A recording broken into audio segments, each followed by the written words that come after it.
ਸਤਨਾਮ ਵਾਹਿਗੁਰੂ ਸਾਹਿਬ JIO. Bilawal ਮਹਲਾ ਪੰਜਵਾਂ। ਸਗਲ ਮਨੋਰਥ ਪਾਈ ਹੈ ਮੀਤਾ, ਚਰਨ ਕਮਲ ਸਿਉ ਲਾਈਐ ਚੀਤਾ। ਸਗਲ ਮਨੋਰਥ ਪਾਈ ਹੈ ਮੀਤਾ, ਚਰਨ ਕਮਲ ਸਿਉ ਲਾਈਐ ਚੀਤਾ। ਆਉ ਬਲਿਹਾਰੀ ਜੋ ਪ੍ਰਭੂ ਤੇ ਹਾਵਤ,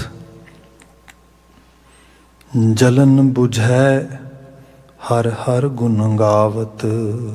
ਰਹਾ ਸਫਲ ਜਨਮ ਹੋਵਤ ਵੱਡ ਭਾਗੀ, ਸਾਧ ਸੰਗ ਰਾਮ ਮਹਿ ਲਿਵ ਲਾਗੀ।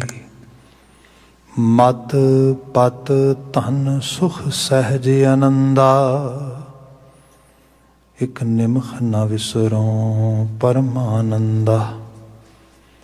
ਹਰ ਦਰਸ਼ਨ ਕੀ ਮਨ ਪਿਆਸ ਕਨਹੇਰੀ, ਭਨਤ ਨਾਨਕ ਸ਼ਰਨ ਪ੍ਰਭ ਤੇਰੀ। ਹਰ ਦਰਸ਼ਨ ਕੀ ਮਨ ਪਿਆਸ ਕਨਹੇਰੀ, ਭਨਤ ਨਾਨਕ ਸ਼ਰਨ ਪ੍ਰਭ ਤੇਰੀ। ਵਾਹਿਗੁਰੂ ਜੀ ਕਾ ਖਾਲਸਾ, ਵਾਹਿਗੁਰੂ ਜੀ ਕੀ ਫਤਿਹ। ਜੁਗੋ ਜੁਗ ਅਟਲ। ਧੰਨ ਧੰਨ ਗੁਰੂ ਗ੍ਰੰਥ ਸਾਹਿਬ ਜੀ। ਗੁਰੂ ਪਾਤਸ਼ਾਹ ਜੀ ਦੀ ਅਪਰਪਾਰ ਬਖਸ਼ਿਸ਼, ਟਲਦੀ ਸ਼ਾਮ ਸੰਗਤ ਦੇ ਪਲ ਅਸੀਂ ਪ੍ਰਾਪਤ ਕੀਤੇ ਨੇ। ਇਹ ਸਮਾਂ ਲੜੀਵਾਰ ਗੁਰਬਾਣੀ ਵਿਆਖਿਆ ਦਾ ਹੈ, ਜਿਸ ਵਿੱਚ ਰਾਗ ਬਿਲਾਵਲ ਅਸੀਂ ਵਿਚਾਰਦੇ ਹਾਂ। ਮਹਲਾ ਪੰਜਵਾਂ। ਗੁਰੂ ਅਰਜਨ ਪਾਤਸ਼ਾਹ ਪੰਚਮ ਨਾਨਕ ਉਹਨਾਂ ਦੁਆਰਾ ਉਚਰਿਤ ਕੀਤੇ ਗਏ ਮੁਕਾਮੀ ਸੰਦੇਸ਼ ਸਾਨੂੰ ਵਿਚਾਰਨ ਲਈ ਪ੍ਰਾਪਤ ਹੋ ਰਹੇ ਨੇ। ਸ਼ਬਦ ਆਪਨੇ ਸਰਵਨ ਕੀਤਾ ਹੈ, ਚੌਪਦਿਆਂ ਦਾ ਵਾਕ ਹੈ। ਬਹੁਤ ਕੋਈ ਲੰਮੇਰਾ ਸ਼ਬਦ ਨਹੀਂ, ਛੋਟਕਾਰੀ ਰਚਨਾ ਹੈ। ਗੁਰਦੇਵ ਜੋ ਜ਼ਿਕਰ ਕਰਦੇ ਰਹਾਉ ਦੇ ਪਦੇ ਤੋਂ ਵਿਚਾਰ ਦਾ ਆਗਾਜ਼ ਹੈ। ਬਚਨੇ ਹਉ ਬਲਿਹਾਰੀ ਜੋ ਪ੍ਰਭੂ ਧਿਆਵਤ, ਜਲਨ ਬੁਝੈ ਹਰ ਹਰ ਗੁਣ ਗਾਵਤ। ਰਹਾਉ ਹਉ ਬਲਿਹਾਰੀ ਜੋ ਪ੍ਰਭੂ ਧਿਆਵਤ। ਧਿਆਵਤ ਬੇਸਿਕ ਜੋ ਬੇਸ ਵਰਡ ਹੈਗਾ ਉਹ ਹੈਗਾ ਧਿਆਨ ਜਾਂ ਧਿਆਉਣਾ। ਮਨੁੱਖ ਦੀ ਦੁਨੀਆ ਦੇ ਵਿੱਚ ਸਭ ਕੁਝ ਧਿਆਨਾਰਥ ਹੈ। ਆਪਾਂ ਕਿਤੇ ਵੀ ਜਾ ਰਹੇ ਹਾਂ, ਆ ਰਹੇ ਹਾਂ, ਵਿਚਰ ਰਹੇ ਹਾਂ, ਕੁਝ ਵੀ ਹੋ ਰਿਹਾ ਹੈ, ਉਸ ਸਾਰੇ ਦੇ ਅੰਦਰ ਸਾਡੀ ਇਨਵੋਲਵਮੈਂਟ ਫਿਜ਼ੀਕਲੀ ਤੇ ਕਈ ਵਾਰ ਨਜ਼ਰ ਆਉਂਦੀ ਹੈ। ਪਰ ਫਿਜ਼ੀਕਲ ਇਨਵੋਲਵਮੈਂਟ ਓਨੀ ਦੇਰ ਤੱਕ ਕੋਈ ਕਾਰਗਰ ਤਰੀਕੇ ਦਾ ਰਿਜ਼ਲਟ ਪੈਦਾ ਨਹੀਂ ਕਰ ਸਕਦੀ, ਜਿੰਨੀ ਦੇਰ ਤੱਕ ਸਾਡਾ ਧਿਆਨ ਨਹੀਂ ਉਹਦੇ ਵਿੱਚ। ਜੇ ਧਿਆਨ ਟੁੱਟ ਗਿਆ ਤੇ ਭਾਵੇਂ ਬੰਦਾ ਜਿੰਨਾ ਮਰਜ਼ੀ ਕਹੇ ਕਿ ਮੈਂ ਕਿਸੇ ਕਰਮ ਨੂੰ ਬੜੀ ਡੈਡੀਕੇਸ਼ਨ ਨਾਲ ਕਰ ਰਿਹਾ, ਬੜੀ ਇਮਾਨਦਾਰੀ ਨਾਲ ਕਰ ਰਿਹਾ, ਉਹ ਚੀਜ਼ ਰਿਜ਼ਲਟ ਪ੍ਰੋਡਿਊਸ ਨਹੀਂ ਕਰ ਪਾਏਗੀ। ਸੋ ਇਹ ਧਿਆਨ ਦਾ ਕਨਸੈਪਟ ਹੈਗਾ। ਅੱਜ ਦੀ ਦੁਨੀਆ ਦੇ ਵਿੱਚ ਸਿੱਧੇ ਤੌਰ ਤੇ if we come toward the English language, then we have specific word that is called concentration, ਜਿਹਨੂੰ ਅਸੀਂ ਇਕਾਗਰਤਾ ਵੀ ਕਹਿੰਦੇ ਹਾਂ। ਇਹ ਧਿਆਨ ਦਾ ਸਹੀ ਰੂਪ ਵਿੱਚ ਸਹੀ ਰਿਜ਼ਲਟ ਕਹਿਣਾ, ਜਦੋਂ ਅਸੀਂ ਉਹਨੂੰ ਸਹੀ ਰੂਪ ਵਿੱਚ ਯੂਜ਼ ਕਰਦੇ ਹਾਂ, that means we get ਇਕਾਗਰਤਾ ਔਰ concentration। ਹੋਰ ਆ ਜਾਈਏ, ਕਿਉਂਕਿ ਗੁਰਬਾਣੀ ਹੈ, ਗੁਰਬਾਣੀ ਵਾਲੇ ਪਾਸੇ ਤੋਂ ਤੁਸੀਂ ਜਦੋਂ ਦੁਨੀਆ ਦੀ ਰਿਸਰਚ ਜਾਂ ਦੁਨੀਆ ਦੇ ਜੋ ਆਲਮੀ ਲੋਕਾਂ ਨੇ ਪ੍ਰਾਪਤ ਕੀਤਾ ਸਾਰਿਆਂ ਨੂੰ ਦੇਖਦੇ ਹੋ ਤੇ ਕੰਪੈਰੇਟਿਵ ਲੈਵਲ 'ਤੇ ਟੋਟਲੀ ਤੁਸੀਂ ਅਮੇਜ਼ਡ ਹੋ ਜਾਂਦੇ ਹੋ। ਜਿਵੇਂ ਅਮਰੀਕਨ ਸਾਇੰਟਿਸਟ ਨੇ ਸਟੱਡੀਜ਼ ਵਿੱਚ ਲਿਆਂਦਾ ਕਿ ਜਿਹੜੇ ਹਿਊਮਨ ਬ੍ਰੇਨ ਆ ਇਹ ਆਲਮੋਸਟ ਇੱਕੋ ਜਿਹੇ ਨੇ। ਇਹਨਾਂ ਦੇ ਵਿੱਚ ਕੋਈ ਬਹੁਤ ਜ਼ਿਆਦਾ ਵੱਡਾ ਫਰਕ ਨਹੀਂ ਹੈਗਾ।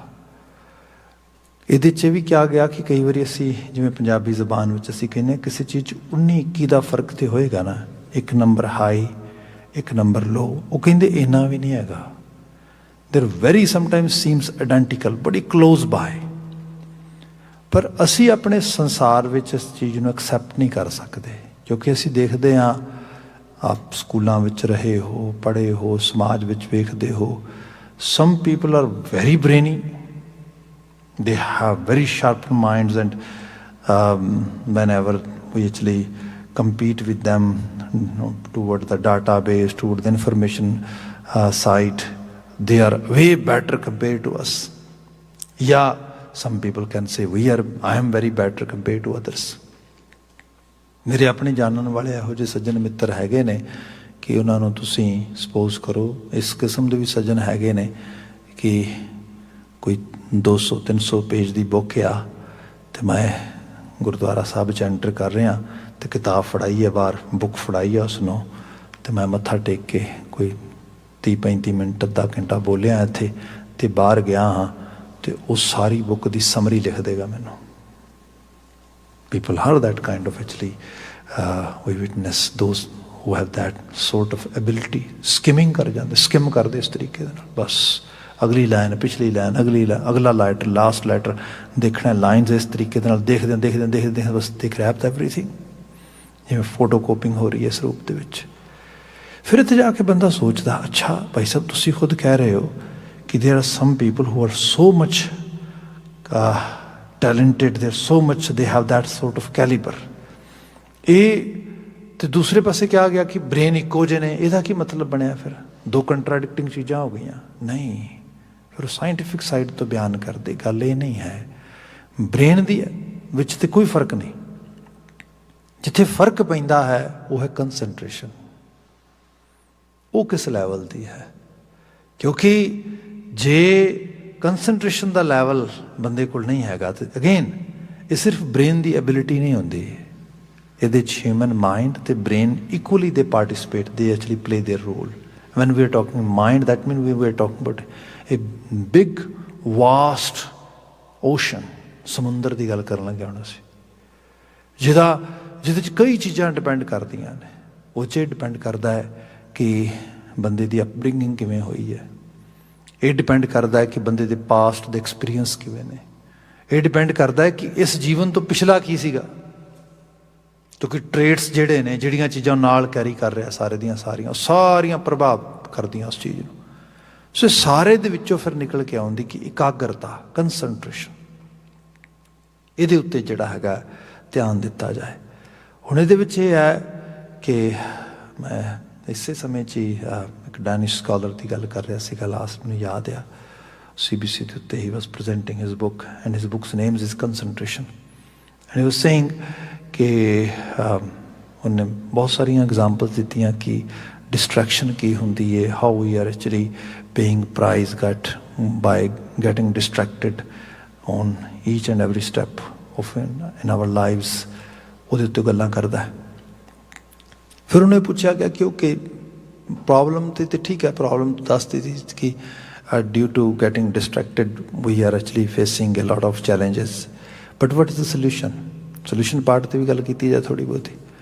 ਤਾਂ ਫਿਰ ਉਹਨੇ ਕਿਹਾ ਕਿ ਸੋਲਿਊਸ਼ਨ ਵਾਸਤੇ ਤਾਂ ਇਹ ਹੈਗਾ ਕਿ ਇੱਕ ਤਾਂ ਬਹੁਤ ਐਂਸ਼ੀਅੰਟ ਟਾਈਮ ਤੱਕ ਟ੍ਰੈਡੀਸ਼ਨਲ ਸੋਲਿਊਸ਼ਨ ਸਾਡੇ ਕੋਲ ਹੈਗਾ ਆ, ਦੈਟ ਇਜ਼ ਕਾਲਡ ਮੈਡੀਟੇਸ਼ਨ।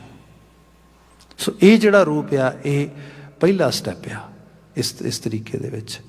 ਫਿਰ ਇਹ ਹੈ ਮੈਡੀਟੇਸ਼ਨ ਬਾਰੇ ਵੀ ਮੈਂ ਅਕਸਰ ਬੇਨਤੀ ਕਰਦਾ, it's not a just kind of hanky panky business, it's a very serious business.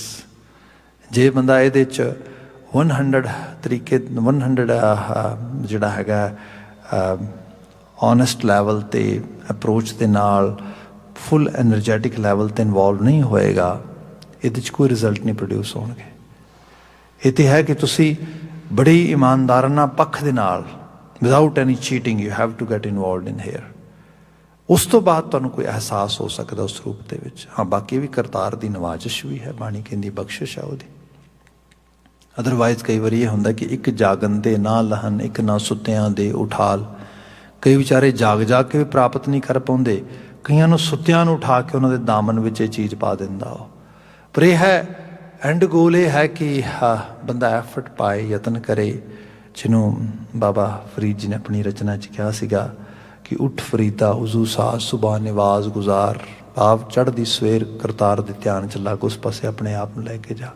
ਉਹੀ ਬਾਬਾ ਫਰੀਦ ਜਿਹੜੇ ਇਤਨੇ ਡੈਡੀਕੇਟਿਡ ਆਪਣੇ ਰਚਨਾਵਾਂ 'ਚ ਬਿਆਨ ਕਰਦੇ, ਅਤੇ ਉਹ ਕਹਿੰਦੇ ਕਿ ਸੱਚ ਇਹ ਵੀ ਹੈ ਕਿ ਤਨ ਸੁੱਕਾ ਪਿੰਜਰ ਥੀਆ, ਤਲੀਆਂ ਚੂੰਢੇ ਕਾਗ, ਅਜੂ ਸੁਰਬ ਨਾ ਬਹੁੜਿਆ ਦੇਖ ਬੰਦੇ ਕੇ ਭਾਗ। ਉਮਰ ਲੰਘ ਗਈ, ਕਹਿੰਦੇ ਸਾਰੇ, ਉਮਰ ਦਰਾਜ਼ ਹੋ ਗਿਆ, ਵਡੇਰਾ ਹੋ ਗਿਆ, ਉਮਰ ਦੇ ਉਸ ਪੜਾਅ 'ਤੇ ਆ ਗਿਆ ਜਿੱਥੇ ਕਾਲ ਰੂਪ ਕਾਗ ਨੇ ਮੇਰੀਆਂ ਤਲੀਆਂ ਦਾ ਮਾਸ ਵੀ ਖਾ ਲਿਆ ਹੈਗਾ। ਭਾਵ ਹੁਣ ਮੇਰੇ ਕੋਲ ਬਹੁਤ ਕੰਚਨ ਵਰਗੀ ਦੇਹੀ ਨਹੀਂ ਬਚੀ, ਸਰੀਰ ਨਹੀਂ ਬਚਿਆ, ਮੇਰੇ ਕੋਲ ਕੋਈ ਬਹੁਤ ਜ਼ਿਆਦਾ ਹੁਣ ਐਨਰਜੀ ਵੀ ਨਹੀਂ ਬਚੀ। ਹਾਲਤ ਤਾਂ ਇਹ ਹੈ ਕਿ ਕਿੰਨੀ ਨਿੱਕੀ ਜੰਗੀ ਥਲ ਡੂੰਗਰ ਭਵਿਅਮ, ਅੱਜ ਫਰੀਦਾ ਕੁਜੜਾ ਸੈ ਕੋਹਾਂ ਥੀਉਮ। ਮਤਲਬ ਇਹਦੀਆਂ ਛੋਟੀਆਂ ਛੋਟੀਆਂ ਲੱਤਾਂ ਦੇ ਨਾਲ ਪਹਾੜ ਮੈਦਾਨ ਸਭ ਭੰਮ ਸੱਟੇ, ਪਰ ਹੁਣ ਹਾਲਤ ਇਹ ਹੈ ਕਿ ਐਨਰਜੀ ਇੰਨੀ ਵੀ ਨਹੀਂ ਰਹਿ ਗਈ। ਅੱਜ ਫਰੀਦਾ ਕੁਜੜਾ, ਸਿਰਹਾਣੇ ਪਿਆ ਪਾਣੀ ਦਾ ਕੁੱਜਾ ਵੀ 100 ਕੋਹਾਂ 'ਤੇ ਲੱਗਦਾ ਹੈ, ਉਹ ਵੀ ਨਹੀਂ ਪਕੜ ਪਾ ਰਿਹਾ। ਮਤਲਬ ਜੀਵਨ ਸਾਰਾ ਲਗਾ ਕੇ ਵੀ ਇਸ ਪਾਸੇ ਅਜੇ ਵੀ ਉਡੀਕ ਵਿੱਚ ਆ। ਅਤੇ ਉਡੀਕ ਇਹ ਨਹੀਂ ਕਿ ਮਰ ਗਈ ਹੈ। ਅਸੀਂ ਫਿਰ ਉਹਨਾਂ ਦੇ ਬਚਨਾਂ 'ਚ ਪੜ੍ਹਦੇ ਹਾਂ, ਕਾਗਾ ਕਰੰਗ ਟੰਡੋਲਿਆ ਸਗਲਾ ਖਾਇਆ ਮਾਸ, ਇਹ ਦੋਏ ਨੈਣਾ ਮਤ ਛੂਓ ਫਿਰ ਦੇਖਣ ਕੀ ਆਸ। ਅਜੇ ਵੀ ਆਸ ਹੈ, ਉਮੀਦ ਹੈ, and still I am putting same sort of effort toward this side that I will enjoy oneness with Almighty Akal Purakh Waheguru. ਸੋ ਇਹ ਰੂਪ ਆ, ਇਹਨੇ ਡੈਡੀਕੇਸ਼ਨ ਦੇ ਨਾਲ ਇਸ ਪਾਸੇ ਤੁਰਨਾ। ਪਰ ਇਹਦੇ ਵਿੱਚੋਂ ਹੀ ਹੌਲੀ ਹੌਲੀ ਕਰਦਿਆਂ ਬੰਦੇ ਦੇ ਅੰਦਰ ਫਿਰ ਇੱਕ ਧਿਆਨ ਦੀ ਪ੍ਰਵਿਰਤੀ ਉਹ ਡਿਵੈਲਪ ਹੁੰਦੀ ਹੈ। ਇਸ ਨੂੰ ਹੋਰ ਸਰਲ ਕੀਤਾ ਜਾਏ, ਸਾਡੇ ਫੋਕਲੋਰ ਦੇ ਵਿੱਚ ਲੋਕ ਕਾਫੀਏ, ਲੋਕ ਕਥਾਵਾਂ, ਲੋਕ ਰਚਨਾਵਾਂ ਦੇ ਵਿੱਚ ਬਹੁਤ ਕੁਝ ਐਸਾ ਆ ਜਿਹੜਾ ਸਾਨੂੰ ਸਮਝਾਉਣ ਵਾਸਤੇ ਦੱਸਿਆ ਗਿਆ। ਜਾਂ ਅਸੀਂ ਆਪਣੀ ਬਾਣੀ ਵਿੱਚ ਪੜ੍ਹੀਏ, ਭਾਈ ਗੁਰਦਾਸ ਜੀ ਦੀਆਂ ਰਚਨਾਵਾਂ 'ਚ ਪੜ੍ਹਦੇ ਹਾਂ, ਉਸ ਜਿੱਥੇ ਜ਼ਿਕਰ ਕਰਦੇ ਨੇ ਸ਼ਬਦ ਗੁਰੂ ਗੁਰੂ ਜਾਣੀਐ, ਗੁਰਮੁਖ ਹੋਏ ਸੁਰਤ ਧੁਨ ਚੇਲਾ, ਸਾਧ ਸੰਗਤ ਸੱਚਖੰਡ ਵਿੱਚ ਪ੍ਰੇਮ ਭਗਤ ਪਰਚੈ ਹੋਏ ਮੇਲਾ, ਗਿਆਨ ਧਿਆਨ ਸਿਮਰਨ ਜੁਗਤ। ਉਹ ਜਦੋਂ ਗੱਲ ਕਰਦੇ ਧਿਆਨ ਦੀ, ਕਹਿੰਦੇ ਗਿਆਨ ਵੀ ਚਾਹੀਦਾ, ਸਿਮਰਨ ਵੀ ਚਾਹੀਦਾ, ਪਰ ਧਿਆਨ ਵੀ ਚਾਹੀਦਾ। ਗਿਆਨ ਧਿਆਨ ਸਿਮਰਨ ਜੁਗਤ, ਕੁਝ ਇਸ ਬਾਬਤ ਕੁਝ ਮੈਥਡਸ ਲਰਨ ਕਰਨੇ। ਕਹਿਣ ਲੱਗੇ ਕਿ ਉਹ ਚੀਜ਼ ਜਿਹੜੀ ਹੈ ਗਿਆਨ ਧਿਆਨ ਸਿਮਰਨ ਜੁਗਤ, ਕੂੰਜ ਕੁਰਮ ਹੰਸ ਵੰਸ ਨਿਵੇਲਾ, ਇਹ 3 ਐਗਜ਼ਾਮਪਲਸ ਦਿੱਤੀਆਂ ਮੈਟਾਫੋਰਿਕ ਵੇ ਦੇ ਨਾਲ ਸਾਡੀ ਦੁਨੀਆ ਦੇ ਵਿੱਚੋਂ, ਐਨੀਮਲ ਵਰਲਡ ਦੇ ਵਿੱਚੋਂ। ਕਿਆ? ਕੂੰਜ ਕੁਰਮ ਹੰਸ ਵੰਸ ਨਿਵੇਲਾ। ਕੂੰਜ ਸਿਮਰਨ ਲਈ ਹੈ, ਹੰਸ ਗਿਆਨ ਲਈ ਹੈ, ਅਤੇ ਜਿਹੜਾ ਕੁਰਮ ਹੈ ਜਿਹਨੂੰ ਅਸੀਂ ਟਰਟਲ ਕਹਿੰਦੇ ਹਾਂ, ਕੱਛੂ ਕੁੰਮਾ, ਇਹ ਧਿਆਨ ਵਾਸਤੇ ਹੈ। ਕਿਉਂਕਿ ਬਾਣੀ ਨੇ ਕਿਹਾ ਕਿ ਕੁੰਮੀ ਜਲ ਮੈਂ ਤਨ ਤਿਸ ਬਾਹਰ ਪੰਖ ਖੀਰ ਤਿਸ ਨਾ ਹੈ। ਆਪ ਕਦੀ ਦੇਖੋ ਕੱਛੂ ਕੁੰਮਾ, ਉਹਨੂੰ ਕੁਦਰਤ ਨੇ ਕਿਸ ਤਰੀਕੇ ਨਾਲ ਬਣਾਇਆ ਹੈਗਾ। ਕੱਛੂ ਕੁੰਮੇ ਦੇ ਬਾਬਤ ਇਹ ਕਿਹਾ ਗਿਆ, ਜਾਂ ਅਸੀਂ ਛੋਟੇ ਛੋਟੇ ਸਨੇਲਸ ਵਗੈਰਾ ਦੇਖਦੇ ਹੈਗੇ ਆ, ਅਹਿਸਾਸ ਕਰੋ ਕਿ ਉਹਨਾਂ ਦੀ ਜਿਹੜੀ ਪਰਪੱਕਤਾ ਹੈ, ਉਹ ਪਰਪੱਕਤਾ ਹੈ ਧਿਆਨ ਦੀ। ਮੈਂ ਕਿਹਾ ਦੰਤ ਕਥਾਵਾਂ ਦੇ ਵਿੱਚ, ਫੋਕ ਸਟੋਰੀ ਦੇ ਵਿੱਚ ਅਸੀਂ ਇਹ ਗੱਲ ਪੜ੍ਹਦੇ ਹਾਂ ਕਿ ਕਛੂਆ ਅਤੇ ਖਰਗੋਸ਼, ਜਿਹਨੂੰ ਟਰਟਲ ਅਤੇ ਰੈਬਿਟ ਕਹਿ ਲਓ, they actually have a bet that we gonna run a race. ਅਸੀਂ ਇੱਕ ਰੇਸ ਜਿਹੜੀ ਹੈਗੀ ਉਹ ਕਰਾਂਗੇ ਕੰਪੀਟ ਕਰਨ ਵਾਸਤੇ, ਠੀਕ ਹੈ ਜੀ। ਅਤੇ ਉਹਦੇ ਵਿੱਚ ਜਿਹੜੀ ਖਰਗੋਸ਼ ਦੀ ਰਫਤਾਰ ਆ, ਜਿਹਨੂੰ ਅਸੀਂ ਸਿਆ ਕਹਿ ਦਿੰਦੇ ਹਾਂ ਪੰਜਾਬੀ ਜ਼ਬਾਨ ਦੇ ਵਿੱਚ, ਉਹ ਤਾਂ ਬੜੀ ਤੇਜ਼ ਆ। ਉਹ ਤਾਂ ਬਰਾਬਰ ਕਿੰਨੀ ਰਫਤਾਰ ਨਾਲ ਭੱਜ ਸਕਦਾ। ਕਛੂਏ ਦੀ ਰਫਤਾਰ ਤਾਂ ਬੜੀ ਥੋੜ੍ਹੀ ਹੈ, ਬੜੀ ਹਲਕੀ ਹੈ। ਜਦੋਂ ਅਸੀਂ ਸਟੋਰੀ ਕਿਸੇ ਮੈਥ ਦੇ ਵਿੱਚ ਬਹੁਤ ਪਰਿਪੱਕ ਬੱਚੇ ਨੂੰ ਪੜ੍ਹੀਏ, ਜਾਂ who is very expert in mathematics, and we give him whole information as a story ਕਿ ਕਛੂਏ ਦੀ ਸਪੀਡ ਇਹ ਹੈਗੀ ਏ, ਖਰਗੋਸ਼ ਦੀ ਸਪੀਡ ਇਹ ਹੈਗੀ ਏ, ਅਤੇ ਇਹਨਾਂ ਦੋਨਾਂ ਦੀ ਇੰਨੀ ਲੰਮੀ ਇਹਨਾਂ ਨੇ ਜਿਹੜਾ ਡਿਸਟੈਂਸ ਕਵਰ ਕਰਨਾ, who's be the winner, ਤੁਹਾਨੂੰ ਰਾਈਟ ਵੇ ਕਹਿਣਾ ਕਿ ਖਰਗੋਸ਼, ਕਿਉਂਕਿ ਸਪੀਡ ਬੜੀ ਉਹਨੇ ਚਲੇ ਜਾਣਾ। ਪਰ ਜਦੋਂ ਅਸੀਂ ਕਹਾਣੀ ਪੜ੍ਹਦੇ ਹਾਂ ਤਾਂ ਕਹਾਣੀ ਦੇ ਵਿੱਚ ਖਰਗੋਸ਼ ਹਾਰਦਾ ਆ, ਕੱਛੂ ਕੁੰਮਾ ਜਿੱਤਦਾ ਆ। ਇਹਦਾ ਕਾਰਨ ਕੀ ਹੈ? ਕਹਿੰਦੇ ਦਾ ਕਾਰਨ ਇਹ ਹੈ ਕਿ ਖਰਗੋਸ਼ ਦਾ ਧਿਆਨ ਪਰਪੱਕ ਨਹੀਂ ਗਾ। ਉਹ ਜਦੋਂ ਰਨ ਕਰਦਾ ਤਾਂ ਆਪਨੇ ਕਦੀ ਖਰਗੋਸ਼ ਨੂੰ ਭੱਜਦੇ ਨੂੰ ਦੇਖਿਆ ਹੋਏ, ਉਹ ਬੜੀ ਸਪੀਡ ਨਾਲ ਭੱਜਦਾ, ਥੋੜ੍ਹੀ ਦੂਰ ਜਾ ਕੇ ਖੜਾ ਹੋ ਜਾਂਦਾ, ਖੜਾ ਹੋ ਕੇ ਆਲੇ ਦੁਆਲੇ ਦੇਖਦਾ। ਮਾਇਨੇ ਕੀ ਨੇ ਉਹਦੇ? ਮਾਇਨੇ ਇਹ ਨੇ, ਉਹ ਟੋਟਲੀ ਫੋਰਗੈਟ ਕਰ ਜਾਂਦਾ ਵੇਅਰ ਆਈ ਐਮ ਗੋਇੰਗ, ਮੇਰਾ ਟਾਸਕ ਕੀ ਸੀਗਾ। ਸਾਡੀ ਬਹੁਤਿਆਂ ਦਾ ਧਿਆਨ ਇਸ ਕਿਸਮ ਦਾ ਆ, ਅਸੀਂ ਕਿਸੇ ਚੀਜ਼ ਦਾ ਕਮਿਟਮੈਂਟ ਕਰਦੇ, ਅਹਿਦ ਕਰਦੇ, ਥੋੜ੍ਹੀ ਦੇਰ ਬਾਅਦ ਸਾਨੂੰ ਖੁਦ ਨਹੀਂ ਭੁੱਲ ਜਾਂਦਾ ਕਿ ਆਪਾਂ ਕਰਨਾ ਕੀ ਸੀਗਾ, ਕਿਤੇ ਤੇ ਕਿਤੇ ਪਹੁੰਚ ਜਾਂਦੇ ਧਿਆਨ ਕਰਕੇ। ਇਹ ਜਿਹੜੀ ਚੀਜ਼ ਹੈ, ਸਪੋਜ਼ ਆਪਾਂ ਬੁੱਕ ਹੀ ਪੜ੍ਹਨ ਲੱਗੀਏ ਤੇ ਬੁੱਕ ਦੇ ਵਿੱਚ ਆਪਾਂ ਪੜ੍ਹਨੀ ਸ਼ੁਰੂ ਕੀਤੀ, 2 3 4 ਲਾਈਨਾਂ ਪੜ੍ਹੀਆਂ, 4 ਲਾਈਨਸ ਬਾਅਦ ਇੱਕ ਥਾਟ ਪਾਪ ਅਪ ਹੋਇਆ, ਉਸ ਥਾਟ ਦੇ ਨਾਲ ਦੂਸਰਾ ਪਾਪ ਅਪ ਹੋ ਗਿਆ, ਤੀਸਰਾ ਉਦੋਂ ਪਤਾ ਲੱਗਾ ਜਦੋਂ ਅਸੀਂ ਕਿਸੇ ਆਫਿਸ ਦੀ ਪੁਰਾਣੀ ਜਾਂ ਕਿਸੇ ਕੰਮ ਦੀ, ਕਿਸੇ ਘਰ ਦੀ ਕਿਸੇ ਗੱਲ ਦੇ ਵਿੱਚ ਆਪਣੀ ਪੂਰੀ ਦੀ ਪੂਰੀ ਐਨਰਜੀ ਲਾ ਕੇ ਉਹਦੇ ਬਾਰੇ ਸੋਚ ਰਹੇ ਹਾਂ, and still we are keep on reading that book and we are on actually 6th or 7th page and we don't know what we have read earlier. Oh my gosh, ਕਿੱਥੇ ਗਵਾਚ ਗਏ ਆਪਾਂ। This is called distraction. ਇਹ ਹੈ ਧਿਆਨ।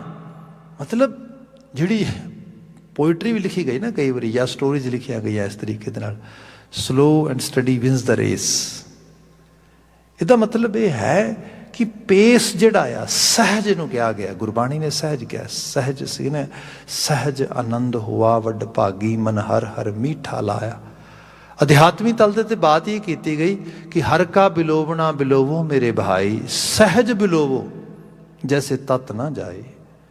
ਸਹਿਜ ਇੱਕ natural ਪੇਸ ਦੇ ਵਿੱਚ ਜਾਣਾ ਹੈ, ਜਿਸ ਪੇਸ ਦੇ ਵਿੱਚ ਤੁਸੀਂ ਕੁਝ ਲੂਜ਼ ਨਹੀਂ ਕਰ ਰਹੇ, ਗੇਨ ਕਰ ਰਹੇ ਹੋ।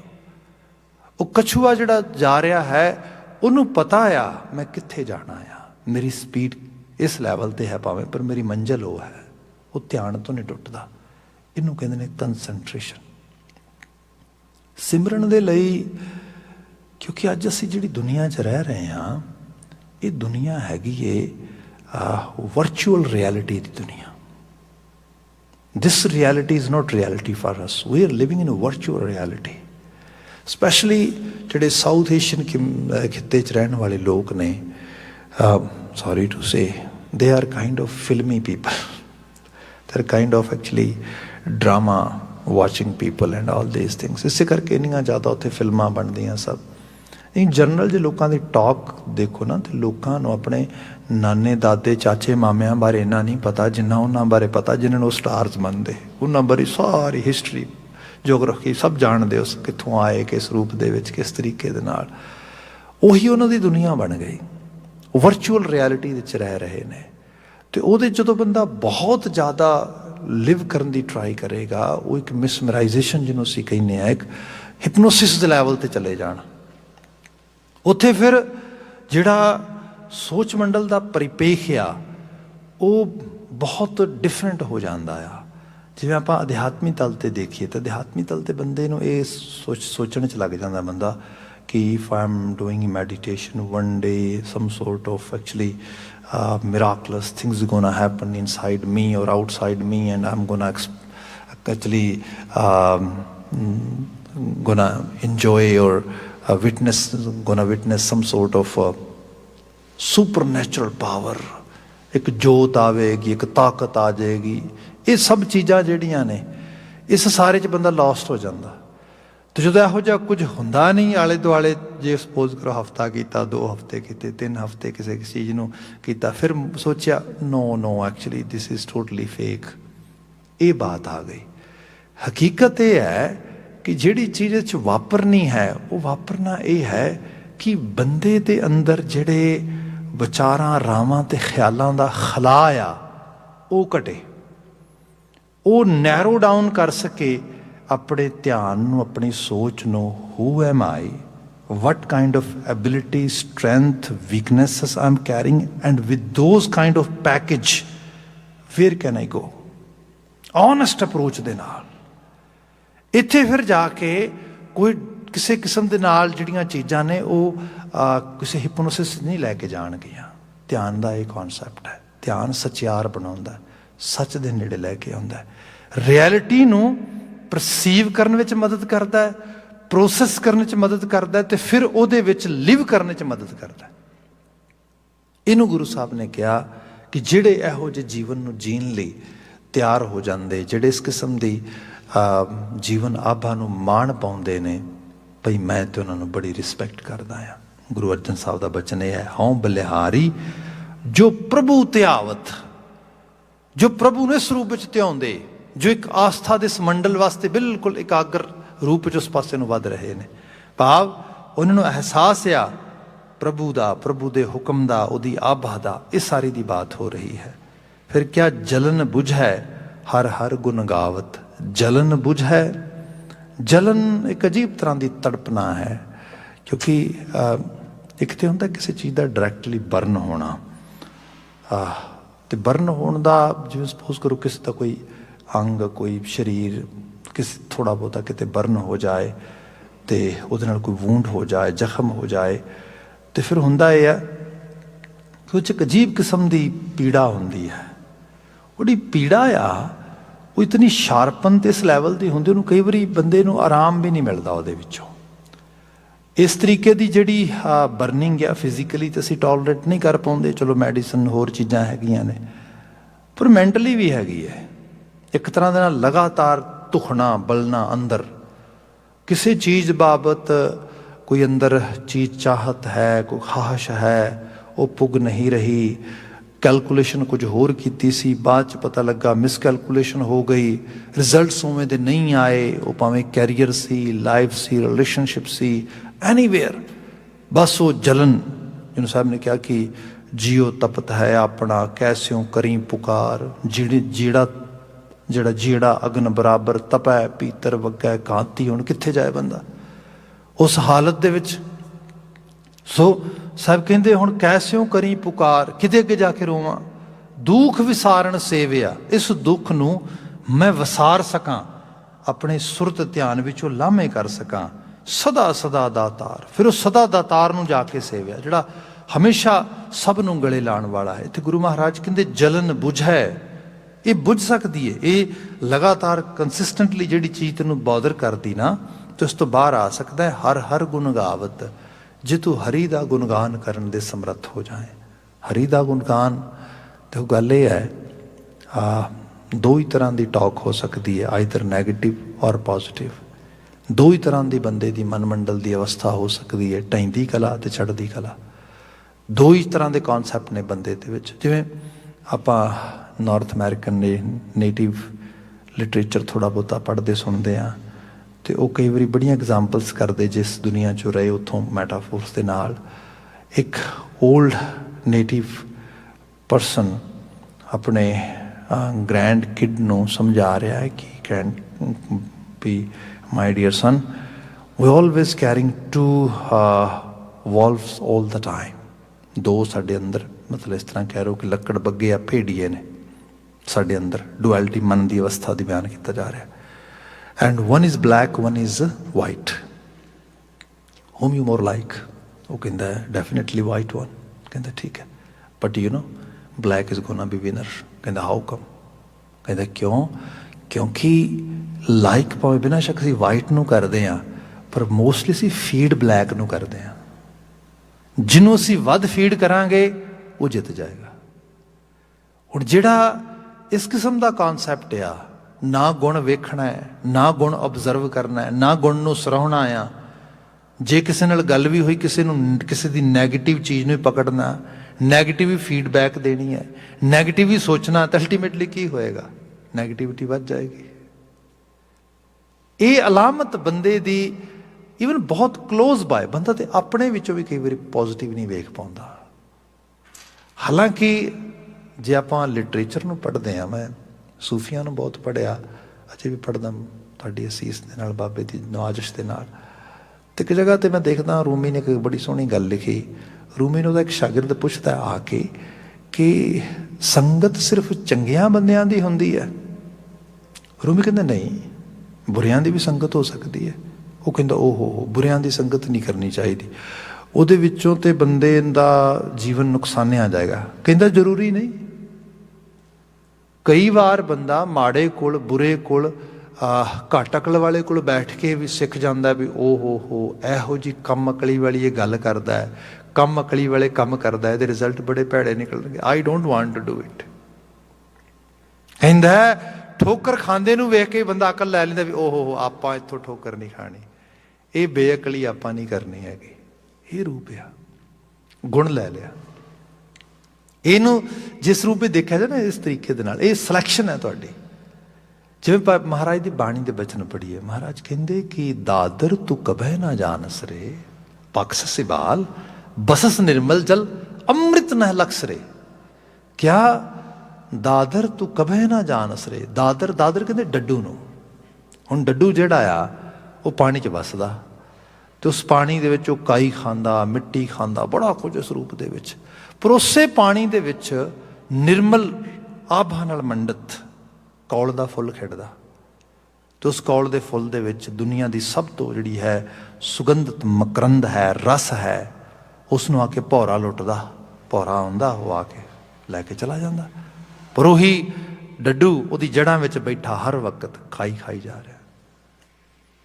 ਆਪਾਂ ਜ਼ਰੂਰੀ ਨਹੀਂ ਕਿ ਹਰ ਵਕਤ ਜੇ ਦੇਖੀਏ ਤੇ ਗੁਣ ਤੇ ਹਰ ਥਾਂ ਤੇ ਮੌਜੂਦ ਆ, ਵਡਿਆਈ ਹਰ ਥਾਂ ਤੇ ਮੌਜੂਦ ਆ, ਕਿਉਂਕਿ ਕਰਤਾਰ ਹਰ ਥਾਂ ਤੇ ਮੌਜੂਦ ਹੈ। ਜਿਹੜਾ ਬਚਨ ਕਹਿ ਰਿਹਾ ਸੀਗਾ ਨਾ ਕਿ ਜਿਹੜਾ ਹੈਗਾ ਆ ਜੀਓ ਤਪਤ ਹੈ ਆਪਣਾ ਕੈਸਿਓ ਕਰੀ ਬੁਖਾਰ, ਦੁੱਖ ਵਿਸਾਰਨ ਸੇਵਿਆ ਸਦਾ ਸਦਾ ਦਾਤਾਰ ਸਾਹਿਬ ਮੇਰਾ ਨੀਤ ਨਵਾਂ। ਜੇ ਆਪਾਂ ਇਹ ਦੇਖੀਏ ਤੇ ਨਿਤ ਨਵੀਨਤਾ ਆ। ਮੈਡੀਕਲੀ ਜਾਂ ਸਾਇੰਟੀਫਿਕ ਸਾਈਡ ਤੇ ਗੱਲ ਕਹੀ ਜਾਂਦੀ ਹੈ, ਸਾਡੀ ਬਾਡੀ ਦੇ ਸੈਲਸ ਜਿਹੜੇ ਨੇ ਲਗਾਤਾਰ ਇਹ ਰਿਫਰੈਸ਼ ਤੇ ਜਿਹੜਾ ਹੈਗਾ ਰੀਪਰੋਡਿਊਸ ਹੋ ਰਹੇ ਨੇ। ਸਾਡੇ ਬ੍ਰੇਨ ਦੇ ਸੈੱਲ ਜਿਹੜੇ ਨੇ ਲਗਾਤਾਰ ਇਹ ਰੀਨਿਊ ਹੋ ਰਹੇ ਨੇ, ਇਹਨਾਂ ਦੇ ਵਿੱਚ ਜਿਹੜੀ ਹੈ ਰਿਫਰੈਸ਼ਮੈਂਟ ਆ ਰਹੀ ਹੈ। ਜੇ ਆਪਾਂ ਦੇਖੀਏ ਸਾਡਾ ਬਲੱਡ ਜਿਹੜਾ ਆ ਲਗਾਤਾਰ ਕਲੀਨ ਹੋ ਰਿਹਾ, ਲਗਾਤਾਰ। ਜਿਹੜੀ ਚੀਜ਼ ਨੂੰ ਕੁਦਰਤ ਨੇ ਆਪਣੇ ਹਿੱਸੇ ਨਾ ਰੱਖ ਕੇ ਸਾਡੇ ਹਿੱਸੇ ਪਾਤਾ ਵੀ ਓਕੇ ਬਲੱਡ ਤੇ ਤੇਰਾ ਮੈਂ ਮਸ਼ੀਨ ਲਾ ਦੇਣੀ, ਆਪਣੇ ਆਪ ਕਲੀਨ ਕਰਦੇ ਕਰੇਗੀ ਉਹ। ਜੇ ਕਿਤੇ ਸੈੱਲਾਂ ਦੀ ਗੱਲ ਕੀਤੀ ਜਾਏ ਉਹ ਵੀ ਹੋ ਜਾਏਗਾ। ਜਿਹੜਾ ਤੇਰੇ ਹਿੱਸੇ ਆਇਆ ਸੀ ਉਹ ਸੀਗਾ ਤੇਰਾ ਥਾਟ ਪ੍ਰੋਸੈਸ। ਉਸ ਨੂੰ ਬਾਬਾ ਜੀ ਨੇ ਕਿਹਾ ਚੱਲ ਤੂੰ ਆਪੇ ਕਲੀਨ ਕਰ ਲਈ, ਇੰਨੀ ਤੇ ਐਬਿਲਿਟੀ ਮਨੁੱਖ ਬਣਾਇਆ ਤੈਨੂੰ। ਉੱਥੇ ਤੇ ਹਾਲਤ ਇਹ ਹੈ ਕਿ ਬੰਦਾ ਜੋ ਕੂੜ ਕਬਾੜ ਸਭ ਚੱਕ ਕੇ ਤੁਰਿਆ ਫਿਰਦਾ, ਉਸ ਨੂੰ ਕਦੀ ਕਿਸੇ ਲੈਵਲ ਤੋਂ ਦੀ ਕਲੀਨਜਿੰਗ ਨਹੀਂ ਕਰਦਾ। ਸਾਹਿਬ ਨੇ ਇੱਥੇ ਬਿਆਨ ਕੀਤਾ ਕਿ ਭਾਈ ਜਲਨ ਬੁਝੈ ਹਰ ਹਰ ਗੁਣ ਗਾਇਆ। ਜਦੋਂ ਗੁਣ ਗਾਏਗਾ ਤੇ ਗੁਣ ਜਿਹੜਾ ਆ ਇਹ ਬੰਦੇ ਨੂੰ ਨਵੀਨਤਾ 'ਚ ਲੈ ਕੇ ਜਾਂਦਾ, ਚੜ੍ਹਦੀ ਕਲਾ 'ਚ ਲੈ ਕੇ ਜਾਂਦਾ। ਇਹ ਹਰ ਪੋਜ਼ਿਟਿਵ, ਹਰ ਨੈਗੇਟਿਵ ਵਿੱਚੋਂ ਵੀ ਪੋਜ਼ਿਟਿਵ ਲੱਭਣ ਦੀ ਖਾਸ਼ ਉਸ ਕਿਸਮ ਦੀ ਸੋਚ ਦੇ ਦਿੰਦਾ। ਰਹਾਓ ਸ਼ੁਰੂਆਤੀ ਪਦ ਇਸ ਬਚਨ ਦਾ, ਸਗਲ ਮਨੋਰਥ ਪਾਈਆਂ ਮੀਤਾ ਚਰਨ ਕਮਲ ਸਿਉ ਲਾਈਆ ਚੀਤਾ।